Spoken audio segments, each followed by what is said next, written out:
Well, I think most people are here. I'll kick us off and get us started. I think it's going to hop over to 2:30 here pretty quick. Again, it's my pleasure to welcome the folks from Reading A to Z here today. We're really, really happy to have them as a support for our district and happy that they could carve out the time to meet with us today to give us a brief overview of a very large but very helpful resource.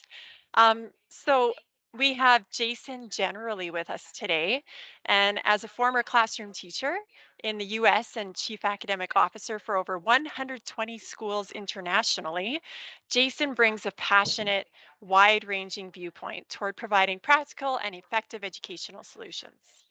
For over 25 years, Jason has worked with academic leaders around the world.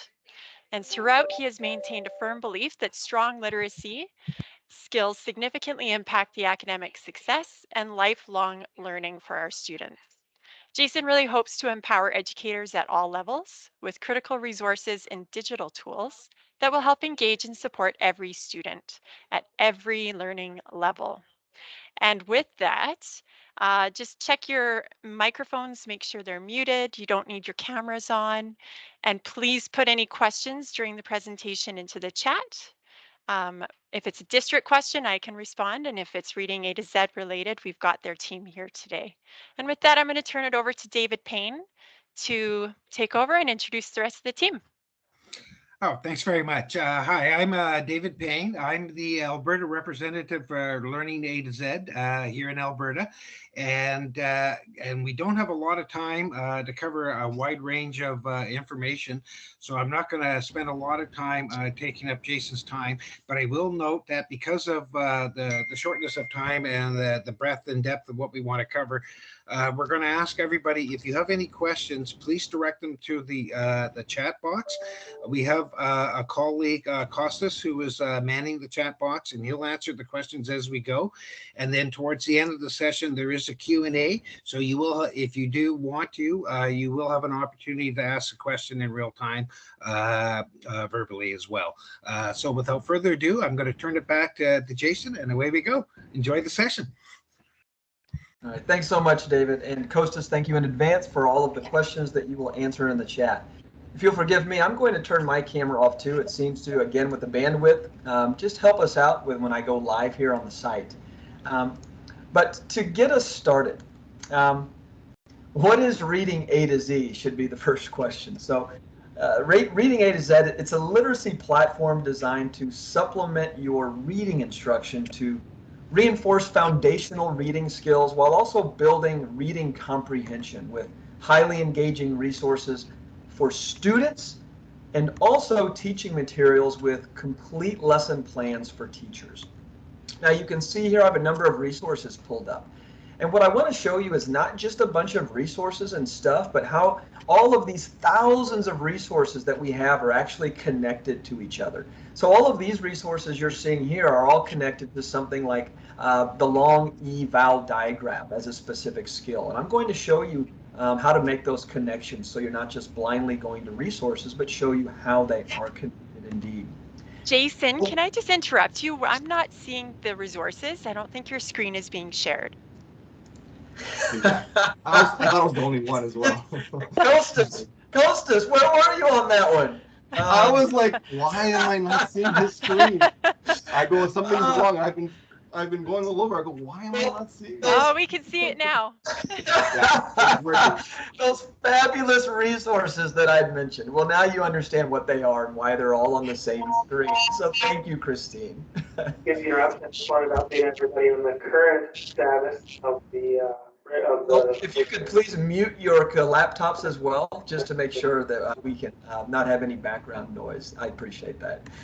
All right, so beyond what I just mentioned, with a blank screen, what else does Reading A to Z do besides those things there? Well, first and foremost, our student resources are not only printable, but they are also projectable.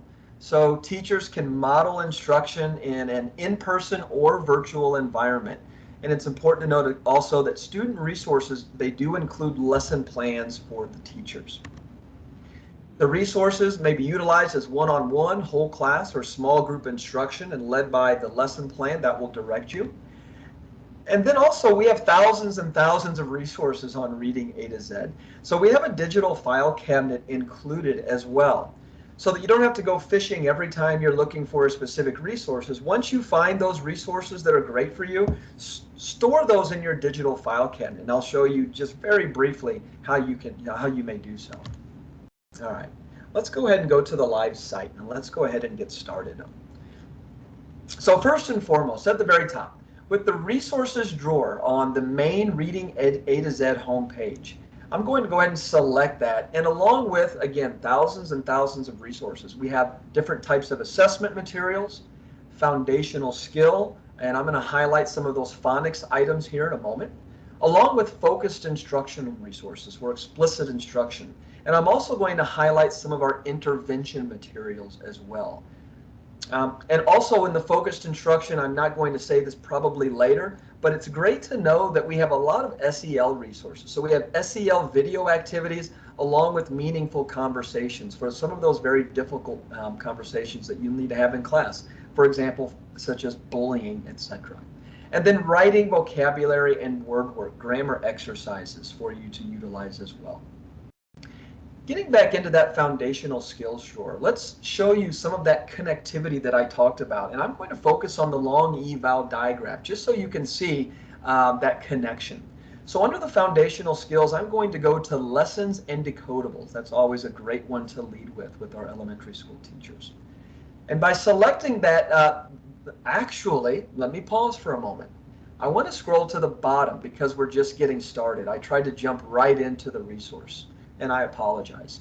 As you are getting started, please know that at the bottom of every page we have instructional supports. Really critical that you need to know that. Here's where you'll find all kinds of great information. So once I'm not in the room, Kostas is gone, you can refer to these instructional support resources. For example, under professional development, we have a getting started guide. So how you can get started on the right foot, along with live webinars and recorded webinars. And then a video library that really breaks down every facet of Reading A to Z.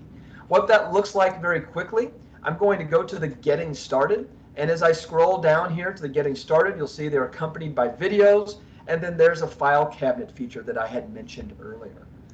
Also, in the product orientation, I mentioned the webinars, so the live and recorded webinars.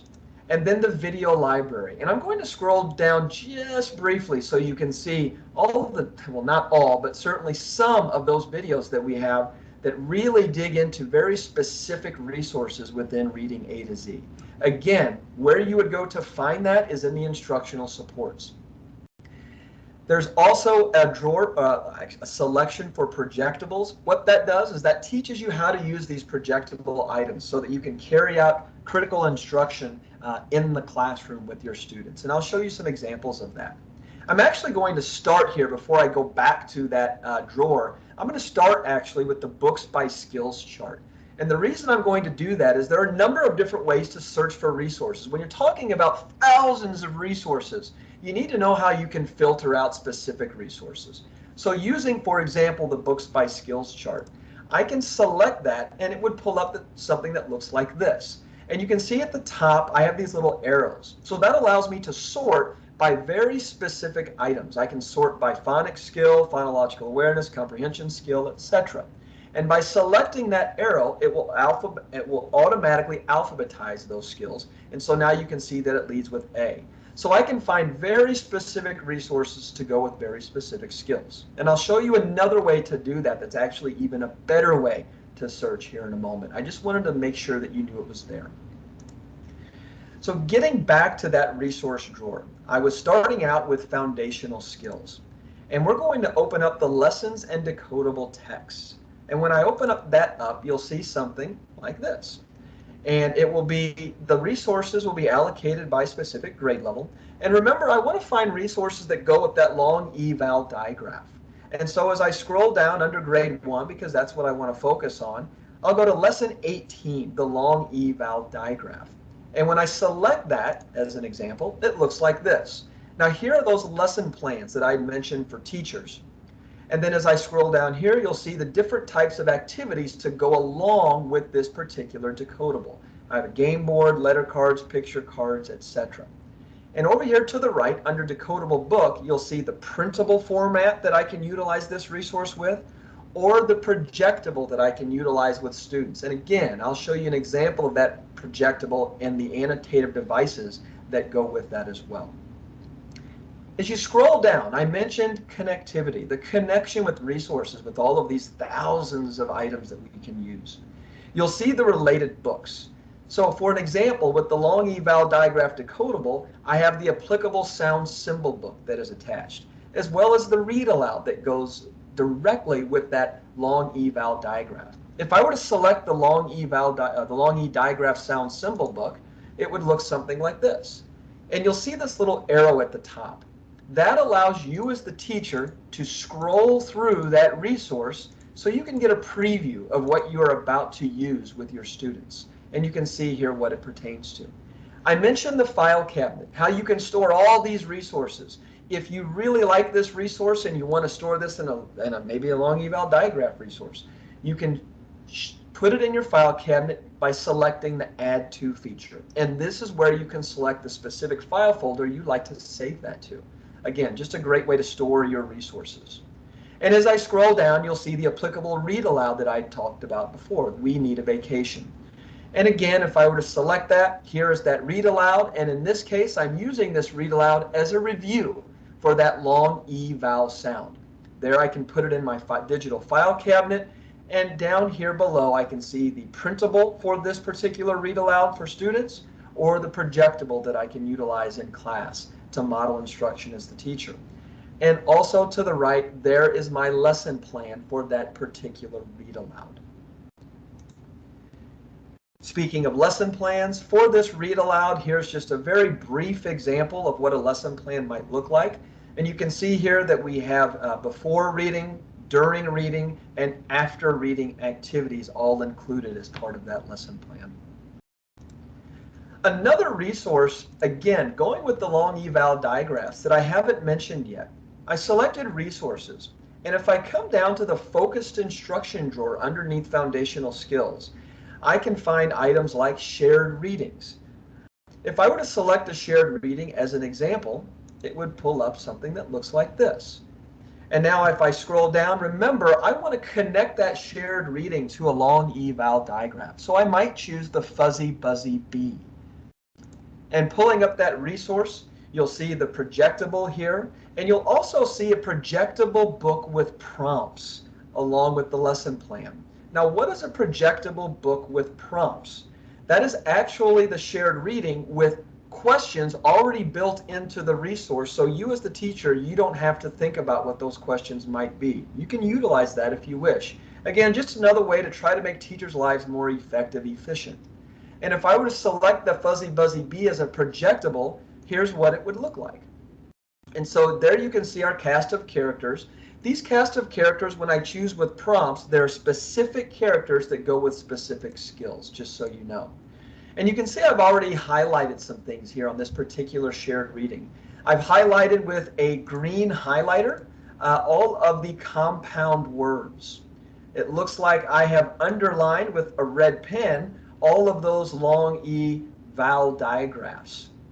So again, these are the annotative tools that you can use not only as the teacher, but students love to come to the front of the class and utilize these items as well, just like they like to write on the board. So a great way to encourage student engagement as well as help you model instruction in the classroom. Again, with those projectable items that you get with Reading A to Z. As we continue, underneath the resources drawer, I'm going to show you another decodable, but I want to show you something different with the decodables. What I have just shown you is the foundational skills and the lessons and decodable text. Well, if I go to the focused instruction, I mentioned that we have great intervention resources, including things like high-low text sets and graphic books.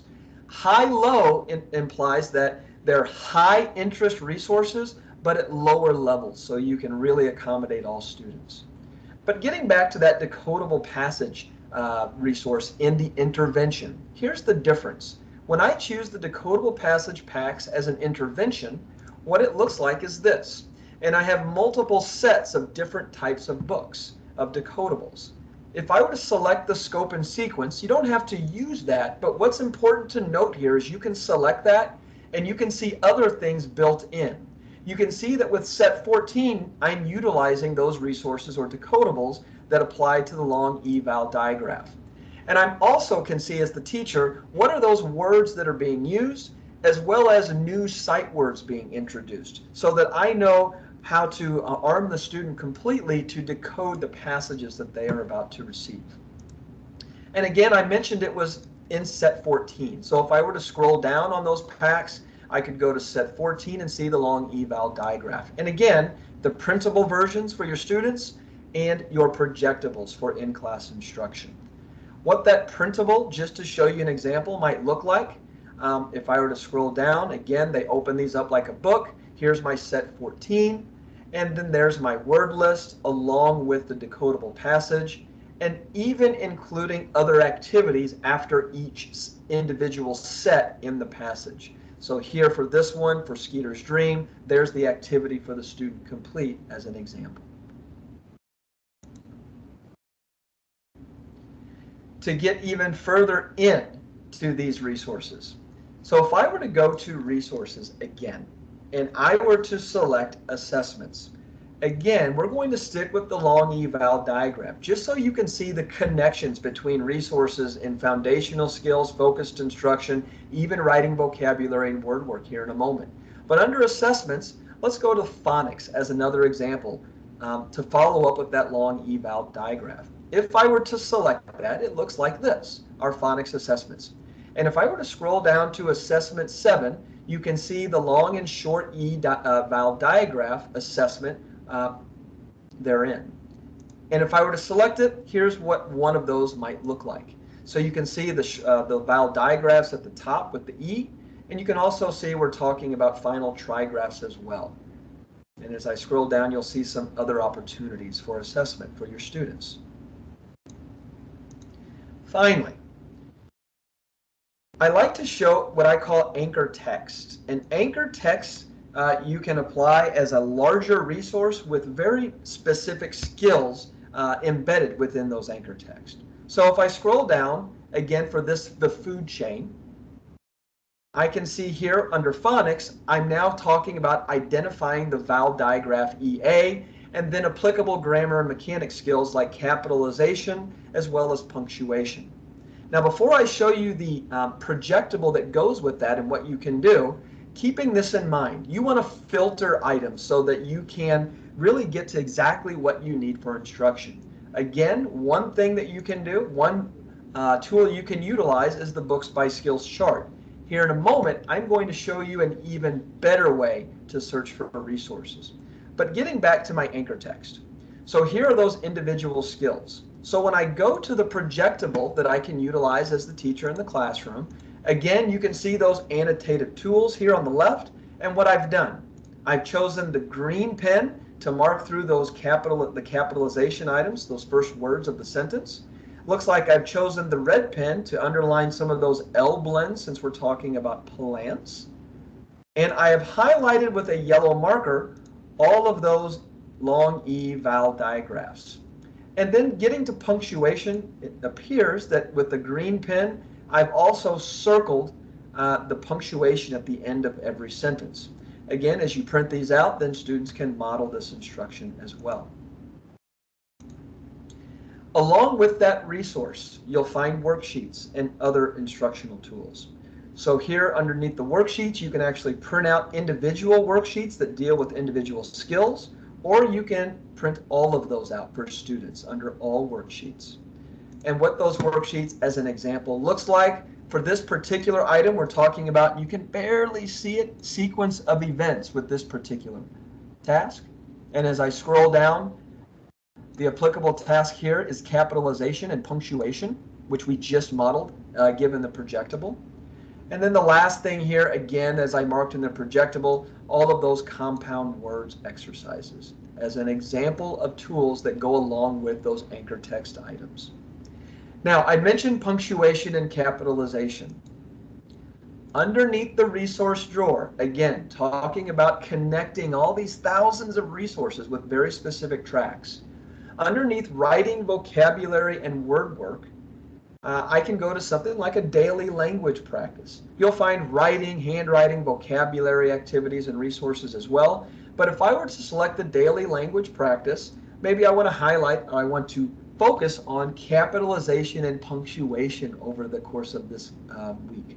And so if I scroll down by grade level, I can come down to week 6. And you can see here that I have capitalization and punctuation as my focus for week 6. And I can utilize these for daily instruction as I go through the week to continuously hit on those particular skills. So a number of different connections ranging from anchor texts to foundational skills drawer items, focused instruction, and even writing, vocabulary, and word work that you can connect all together. Now, I had mentioned that there's a great way to search for resources. I said the books by skills chart was one, and you need to know it's there in the instructional supports at the bottom of every page. But one way that I would really highly recommend that you search for resources is by selecting this magnifying glass. And by selecting that little magnifying glass on any page, you can really filter down specific resources in a very efficient manner. So let's say I want to find resources that deal with the comprehension skill of sequence of events. So if I were to scroll all the way down, you can see the large number of comprehension skills we have. I'm going to go ahead and select sequence of events. And I've filtered it down to 1,676 items. So I want to now select only those items that are nonfiction. So I'm down to 943. Maybe I want to really focus in on science and biology resources. That narrows it down to 55, and maybe I even know the specific level that I want to. Maybe I want to sort by grade level. So I would select a grade, and let's say I'm a grade 1 teacher and I want grade 1 level resources. That gets me to 29. And so I have just shown you the food chain resource. There's another great way to filter out resources that deal with specifically the skill that you want to attack. Again, that's the advanced search option or the books by skills chart that you can search for resources by. I wanted to highlight that because with so many thousands of resources, it's critical that you know how to get to exactly what you want to get to. And again, at any stage, you can store those in your digital file cabinet. Some other, two other fun things just to mention. Under the resource drawer, again, under the focused instruction, we have those SEL and meaningful conversations resources. If I were to select the meaningful conversations as an example, just to show you, I could select by grade level. And let's say I wanted to focus on bullying for the week.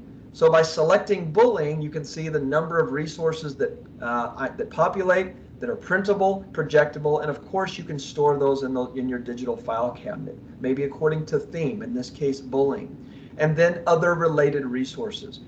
Don't forget to look at the bottom of your pages for those related resources so you can see all those other connections with whatever it is that you are wanting to utilize. And then of course the video that goes with this, and as a teacher you can preview that video here. Another fun resource, very quickly, are our Reader's Theater scripts. You can find those also in the foundational skills drawer. And here under Reader's Theater scripts, this is just a fun way for students to practice fluency, to model fluency in the classroom, and they're at differentiated levels. So if I were to select one of these resources, I'm going to choose Jack and the Beanstalk because I want to stick with that long eval diagraph theme for an example. So you can see that now I can assign roles according to their literacy level or their levels of fluency. So now maybe here I've got an early reader, maybe a mid-range reader, or on grade level reader, and then maybe someone reading it above grade level. But those would be the applicable roles that I could assign as the teacher. Again, trying to think of these little things for you so you don't have to. And then there is our script to be carried out. Again, just another fun resource within all of these Reading A to Z resources that you can access that help you with your instruction. Okay, We have about 6 minutes left, and that was a lot. And I hope I've shown you some impact items, but more importantly, different ways for you to utilize the resources and easy ways to get started. Please don't forget about the instructional supports at the bottom. It's a great thing for you to access in these early days as you get into the robust resources of reading A to Z. Kostas, at this time, have we answered all of the questions in the chat? And also, I'd like to open it up as Kostas reflects on that to Donna and to Christine, as well as David, with any additions to offer. It seems that all the questions are being answered here. Kostas, thank you very much for doing that. Really appreciate it. Oh, Don has been doing most. Thank you, Donna, as well. David, do you have any additions? Well, actually, I do. I'd just like to thank everybody for participating. I know this is a very busy time of year at the start of school, so I hope that you found value in the session. We're very excited to be able to present it to you. We think it's a very strong resource, and we think it's really going to support what you're looking to do in the classroom. And I think in the chat, Donna has put down my contact information so that if you've got any questions going forward after this session, please reach out to me. And if I'm not the one that can answer it, I can certainly find the person or the answer from within Learning A to Z. So without further ado, I think that's it for me. But thank you all for attending and participating. And thank you, Jason, for a great session. And thank you, Christine, for hosting. It's been a wonderful half hour. Thank you. Yeah. Thank you so much to your whole team. And Jason, that was phenomenal. I know there's so much more to look at, but things you highlighted were really great. And teachers, there's going to be a lot of support from the district for you with this. But you hopefully get the sense that this really does have a lot of components that really are in line with supporting the 5 pillars of reading instruction and with a comprehensive literacy program.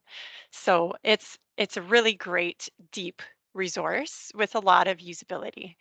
There is one question there that was just answered by Kostas. Thank you so much. The leveled reading options that can be used for leveled reader support with your small groups are in line with F&P levels.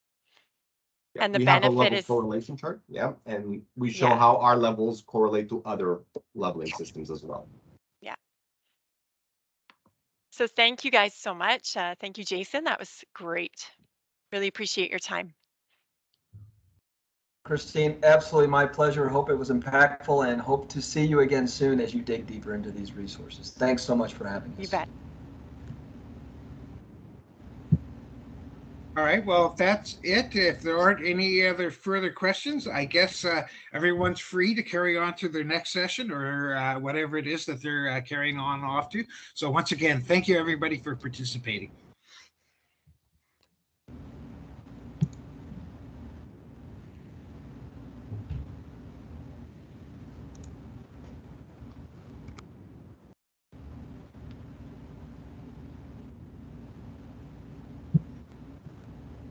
Okay, looks like virtually everybody's dropped off except for oh, they're all going.